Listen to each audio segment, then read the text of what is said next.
The Blue Box program is changing in Halton, moving from regional to provincial rules for what goes in the box. And that'll mean you'll be able to put additional materials into the box for recycling. I spoke with Alli Tyldesley, Director of Waste Management for the region, to get a bit of a background on why the change has occurred and how it will affect everyone that lives in the region. All right, so this is pretty monumental, as Halton region and the local municipalities have been in the Blue Box business for almost 40 years in Halton region. And come January 1st, there's a shift happening. It's been almost a decade in the making.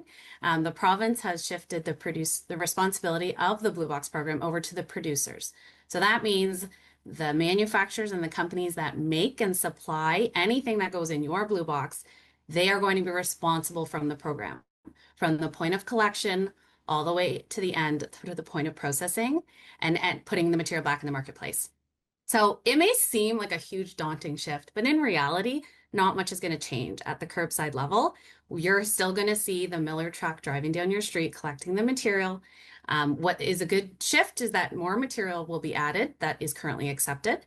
And this will start on January 1st. So we are starting to ramp up our campaign, communication and outreach to the community to know that not much is changing. Your box is staying, your collection day is staying, but you're going to have a different contact if there's an issue at the curb.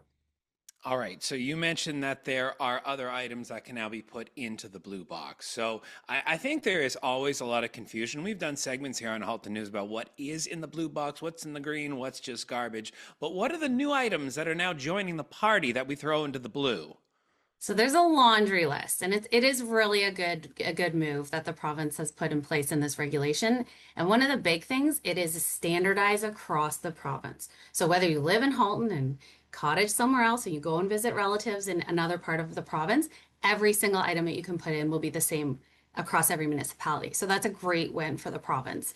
A few things coming out from our program that you may not even know belong in the Blue Box right now, but books, metal pots and pans, and baking sheets. So those are now no longer accepted in the Blue Box in Halton.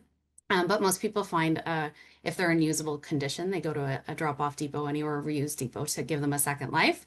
But some of the new things being added to the Blue Box, single-use straws, single-use cutlery, hot and cold beverage cups. So the entire coffee cup goes right in the Blue Box on January 1st.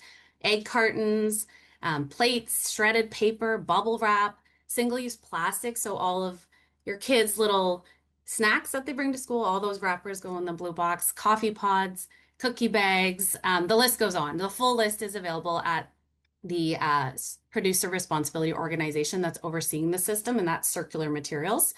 So their website is circularmaterials.ca, and they have the full list of everything that's going in starting January 1st.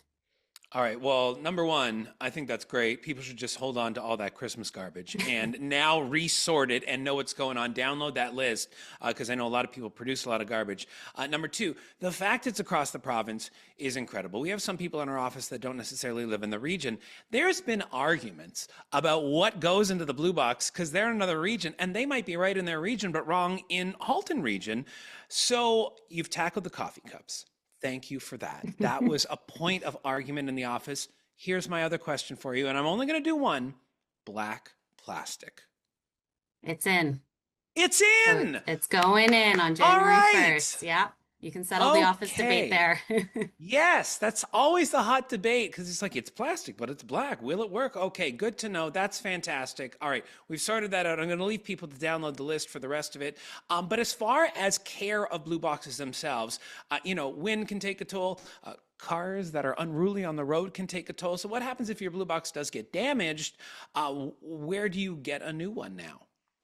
So that is probably the biggest change for Halton region residents, which I'm glad you've raised the question. So starting January 1st, you will have to contact Circular Materials Contractor, which in Halton is Miller Waste, which is a very familiar face for us.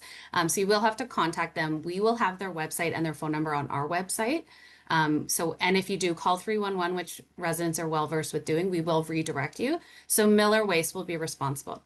They're determining their locations now to distribute the boxes. So they've asked us to let everyone know to call or email them first. They're fine-tuning those details for where they'll be available throughout Halton. And then we'll obviously push it on our channels to make sure residents have the right information.